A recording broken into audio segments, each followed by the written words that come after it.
Good morning, everyone, and thank you for being here and joining us today. As sheriff, the safety and security of Hillsborough County is paramount. Unfortunately, within our community lie those who seek to exploit another through human trafficking. Hear me now. Individuals who make a conscious choice and effort to take advantage of others have no room here. To those who participate or are responsible for this type of shameful and repulsive activity, you will not get away with it. As a continuation of our effort to keep Hillsborough County safe, we strategically launch operations to catch these criminals and rescue victims trapped in the grasp of human trafficking. During our most recent 20-day operation named Operation Roundup, our undercover detectives arrested 125 men, and we freed 4 women and a 17-year-old from the heinous grasp of human trafficking.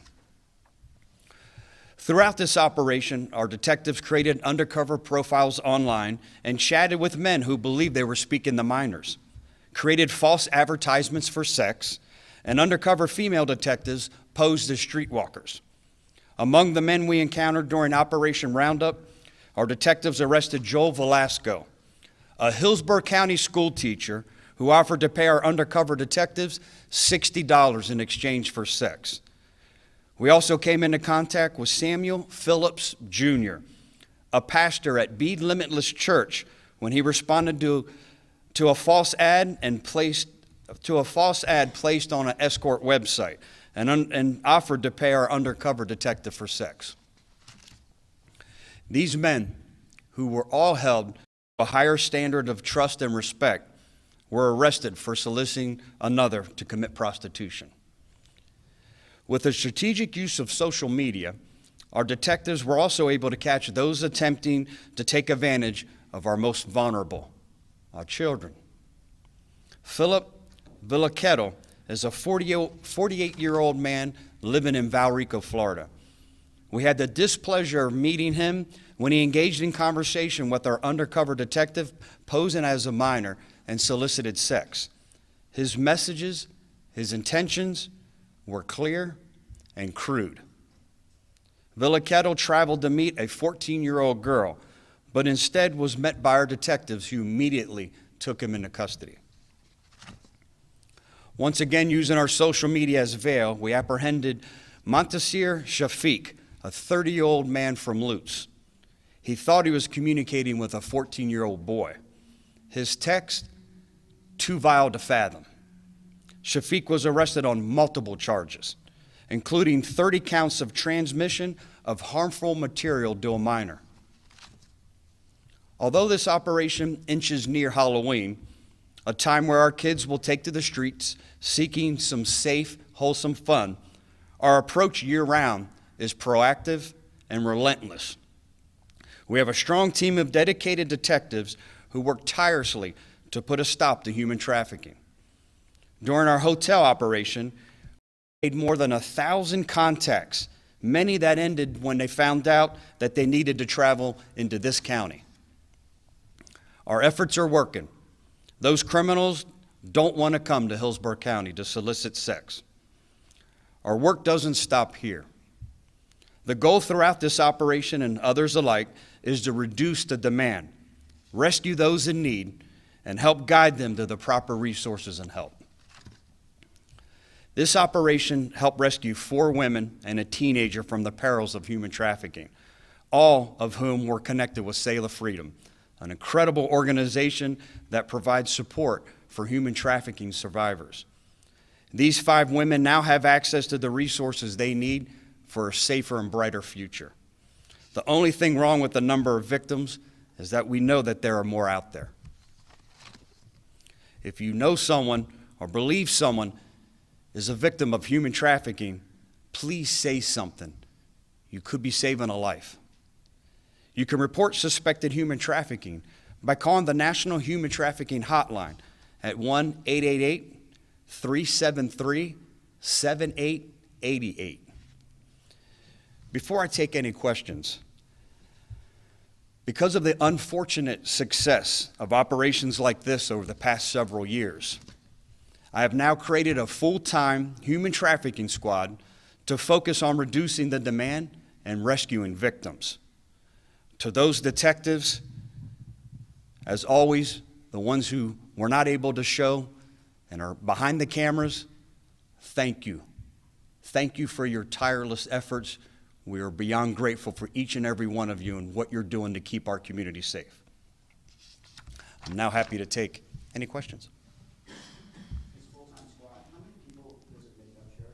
And are they joining from other places and they come in when they're needed to do that and then back out to Great question. This is a full-time squad, and their entire focus will be focused on the complex problem of human trafficking. And what I mean by complex is it comes in many different forms and fashion. So they'll be focusing on streetwalkers by posing undercover. They'll be online focusing and targeting those who are preying on our children. At the same time, with the false advertisements on the hotel operations, those who are from here, those who want to travel to come here to have sex with another individual. So they'll be focusing on those individuals. They'll also be focusing on the education portion of it, and at the same time, the treatment part of it. Those women, those children who find themselves in the peril of human trafficking, being that conduit to help them get the resources that they need. And did you say how many people were? I believe it's 12. Yeah. Did this group already get started, or are they starting soon? They are. This is their first operation as a squad. We had them come together ever since after the Atlanta Super Bowl, when we saw how gruesome their efforts were there, and we knew we were 2 years away from the Super Bowl here. We immediately started launching these types of operations. The reason I commend them is because it's becoming more difficult. One thing that I'm extremely proud of is, and they always share with me, is if you're in Tampa, it's too hot. I don't want to come to Hillsborough County. I don't want Sheriff Chronister pointing to my picture on this board, which is a good thing. So it's become a little more difficult, but to still see these types of numbers, to still see the number of women that we're rescuing, I knew that we had to have a full-time squad, and we will continue this until we eradicate human trafficking here in Hillsborough County. Sheriff, I know sometimes people delineate between a prostitute and somebody who's being controlled. Was the 17-year-old or any of these women actually, do you know whether or not they were being controlled by somebody for purposes of human trafficking? Yeah, we suspect they're all being controlled. I don't think there's too many out there that choose this type of work. Some of them tell us that they are. Our goal is never to re-victimize a prostitute. Our goal is to try to guide them to try to get some resources, but that's the biggest obstacle. I've been saying this for almost 3.5 years now. The biggest challenge we face is individuals, as dysfunctional as the relationships are with the people trafficking them, it's the one individual that they know that they can count on, whether it's to feed the addiction, whether it's the clothing, the shelter, whatever that connection is, as dysfunctional as it is, they know that's the one person they can depend on. So to take this giant leap of faith and say, hey, I realize that I can be something better, I can do something safer, I don't have to be a product of my environment, whatever the cause may be. That's our biggest challenge, and that's why we've been focusing, working with groups like Created, Sail of Freedom, a lot of different non-government entities who do a wonderful job of, once they get in, providing them treatment for addiction, giving them a safe place to stay, providing them clothing, helping them regain that esteem that they need to be successful in life. The effort that was made before the Super Bowl and WrestleMania, obviously that continues. Today, beyond those big events that people warned us that this would be a magnet for this sort of behavior, was that because what we learned during that shows that there's still just vulnerability all the time, regardless of big events or not? 100%. We know that one thing we've learned is it's not just special events that create that human trafficking. You know, the need to target that need and that demand. It's full time. I think we saw it more robust because we know individuals are traveling to big events like that because of the abundance of the opportunity to feed their perversions, and that's what these predators feed on. And you mentioned Halloween. Do you guys typically see an increase in human trafficking around the holidays coming up, or do you see any pattern with that? We haven't yet. It'd be irresponsible for me to say that. I'll be able to answer that in the next couple of months. But no, we've seen an increase during some of our big events, national championship, Super Bowl, WWE, a lot of big events here in Tampa.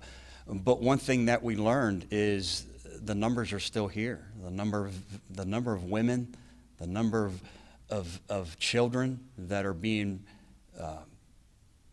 targeted, the numbers are still here. I wish I could sit here and say that that's not the case, but it is the case. So that's why I'm extremely excited to announce that we have a full-time human trafficking squad that will focus on the demand and focus on keeping the youth in this community safer. Last question? Sheriff, you mentioned 30 counts of harmful material. What kind of material was that, pornography or something? Pornography, pictures of himself naked. Again, repulsive. The 30 pictures that he sent and the conversation that he had, what he felt was with a 14-year-old, telling him the things that he wanted to do with them and teach them. I can't even fathom. It's too repulsive to repeat. Thank you, everyone. Appreciate it.